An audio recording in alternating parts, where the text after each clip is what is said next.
আব্বাজি আমার, তুমি কি ওই আব্দুল কাদের নে যে আব্দুল কাদের জিলানী হাজার বছরের মরা মানুষকে জিন্দা করে দিতে পারে? সেই মহিলা ডাক দিয়ে বলে, আব্বাজি আমার, আমি মায়ের পরিচয়টা তোমাকে দিলাম, ও আব্বাজি আমার, তোমার পরিচয়টা এবার তুমি দাও না। এবার আব্দুল কাদের জিলানী বলে, ও গো মা, আমার পরিচয় আপনি কি নিবেন? আমার নাম হলো আব্দুল কাদের জিলানী। সুবহানাল্লাহ বলেন, আর জোরে বলুন না সুবহানাল্লাহ, আর জোরে বলুন সুবহানাল্লাহ। আব্দুল কাদের জিলানী আমার নাম, আমার পরিচয় কি নিবেন? এবার সেই মহিলা ডাক দিয়ে বলে, আব্বাজি আমার, আমার কপাল খুলে গেছে, আমার নসিব চমকে গেছে। আব্বাজি আমার, তুমি কি ওই আব্দুল কাদের নে যে আব্দুল কাদের জিলানী হাজার বছরের মরা মানুষকে জিন্দা করে দিতে পারে?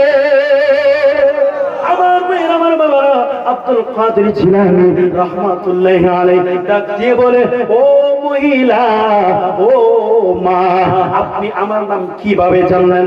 আমাকে আপনি কিভাবে চিনলেন? আমার নামটা কার কাছে আপনি শুনলেন? কে আপনাকে এই কথা বলেছে? সেই মহিলা ডাক দিয়ে বলে, আব্বাজি আমার, তাওরাত ইনজিলের হাফেজগণ বলে গিয়েছে যে বেলায়েতের যুগে এমন একজন আল্লাহর ওলি আসবে, ওলি কুলের শিরোমণি আসবে, ওলি কুলের সম্রাট আসবে, সমস্ত ওলিদের কাছে যার কদম থাকবে তার নাম হবে আব্দুল কাদের জিলানী, আর তিনি হাজার বছরের মরা মানুষকে জিন্দা করতে পারবে। জোরে বলুন না সুবহানাল্লাহ, আর জোরে বলুন সুবহানাল্লাহ। এবার আব্দুল কাদের জিলানী রাহমাতুল্লাহি আলাইহি, অনেকে বলে আল্লাহর ওলিরা নামাজ পড়ে না, আল্লাহর হক্কানি আল্লাহর ওলি কখনোই নামাজ ছাড়া থাকতে পারে না। কথা বলেন ঠিক কিনা? এই মহিলার কথা শুনে বাবা আব্দুল কাদের জিলানী ওই নদীর পানি থেকে উজু বানালেন, একটা সাই নামাজ পড়ে নিলেন, একটা সাই নামাজ বিছিয়ে ওই সাই নামাজের মধ্যে দাঁড়াইয়া নামাজ পড়ে, নফল নামাজ পড়ে আল্লাহর কাছে দুটি হাত তুলে বলতেছে, ও মায়ের আল্লাহ, ও দয়ার আল্লাহ, বন্দুকের গুলি মিস হতে পারে, মায়ের দোয়া মিস হয় না। আপনারা বলেন মায়ের দোয়া কি মিস হতে পারে? মায়ের দোয়া মিস হয় না। আব্দুল কাদের জিলানী বলে, আল্লাহ, 12 বছর ধরে নৌকাটা ডুবে আছে পানির তলে, আর কত কাঁদাইবা তুমি আল্লাহ তার মারে? ও আল্লাহ, আমি আব্দুল কাদের তোমার কাছে কই, তুমি 12 বছরের ডুবন্ত নৌকাটা দেও না বাসাইয়া। আমার ভাইয়ের, আমার বাবারা, আমার আল্লাহ রাব্বুল আলামিন ডাকতে বলে, ও আব্দুল কাদের, ও আব্দুল কাদের, 12 বছর আগে নৌকা ডুবে গেছে, পানির তলে একেবারে মিশে গেলে একেবারে পানি হয়ে গেছে। এই 12 বছরের ডুবন্ত নৌকাকে কেমন করে আমি দেব ভাইয়া? অসম্ভব। ও আব্দুল কাদের জিলানী, আমি দিতে পারতাম না। আমার আব্দুল কাদের জিলানী ডাক দিয়ে বলে, আল্লাহ, এই মহিলাটার কান্না আমি আব্দুল কাদের সহ্য হবে না। ও আল্লাহ, তোমার কাছে আমি তোমার বন্ধু হইয়া বলি, তোমার ওলি হইয়া বলি, তুমি এই মহিলাকে আর কান্দায়ও না, এই মহিলাকে আর কাঁদায়ও না। আল্লাহ, তুমি নৌকাটা দাও না বাসাইয়া।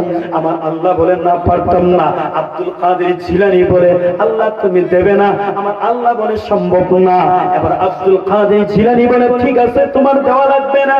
আগে আমি জিলানবাসীদেরকে, জিলান শহরে যাইয়া মানুষদেরকে ওয়াজ শুনিয়েছি, তাদেরকে বলেছি, হে জগৎবাসীরা রে, ও আল্লাহর বান্দা বান্দীরা রে, তোমরা আল্লাহকে ভয় করো, আল্লাহর ইবাদত করো।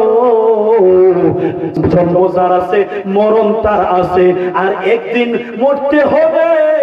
আর মরার পরে আমার আল্লাহ হাসরের ময়দান সাজাইবে, হাসরের মাঠ সাজাইবে, আর ওই হাসরের মাঠে সন্তান কাঁদবে, নেকির জন্য কাঁদবে, বাবার কাছে যাবে, মার কাছে যাবে, কে বলবে আব্বা তুমি তো আমাদের আব্বা লাগো, তুমি তো আমাদের আব্বা হও, আব্বা আমি একটু গুনার জন্য আমি জাহান্নামে চলে যাইতেছি, আব্বা তুমি আমাকে একটু নেকি দাও না, এই নেকির বদলতে আমি চলে যাব জান্নাতে, আমি চলে যাব জান্নাতে। ওই সময় কেউ কাউকে চিনবে না। আমার ভাইয়ের, আমার বাবারা গো, আমার পর্দার আড়ালের মা ও বোনেরা, আব্দুল কাদের জিলানী বলে আমি মানুষদেরকে বলেছি হাসর ময়দান আমার আল্লাহ সাজাইবে, আর ওই হাসর ময়দানে হিসাব কিতাব হবে, ওই হাসর ময়দানে হিসাব কিতাব হবে। আর এখন গিয়ে কিছুক্ষণের মধ্যে আমি জিলান শহরে যাইব, জিলানবাসীদেরকে আমি গিয়ে বলবো ও জিলানবাসীরা রে, তোরা আল্লাহকে ভয় করিস না, আল্লাহকে ঠাকিস না, আল্লাহর ইবাদত করিস না, তোরা নামাজ রোজা পড়িস না, তোরা আল্লাহর হুকুম পালন করিস না। হাসর ময়দান আমার আল্লাহ সাজাইবে মিথ্যা কথা, আমার আল্লাহ হিসাব কিতাব করবে, হিসাব কিতাব বান্দাদেরকে নিবে মিথ্যা কথা, আমার আল্লাহ মিজানের পাল্লা লটকাবে, এইটাও মিথ্যা কথা। কারণ যে আমার আল্লাহ 12 বছরের ডুবন্ত নৌকাকে বাসাইয়া দিতে পারে না, উঠাইয়া দিতে পারে না, ওই আল্লাহ হাজার হাজার বছরের মরা মানুষকে কেমন করে জিন্দা করবে? আমার ভাইয়ের, আমার বাবা, এই কথা শোনার পরে আমার আল্লাহ দিয়ে বলে ও আব্দুল কাদের তুমি শোনো শোনো শোনো, তুমি জিলানবাসীদেরকে এই ওয়াজ করবে না, এই ওয়াজ যদি করো তারা আমি আল্লাহর ইবাদত করবে না, তারা আমি আল্লাহকে ডাকবে।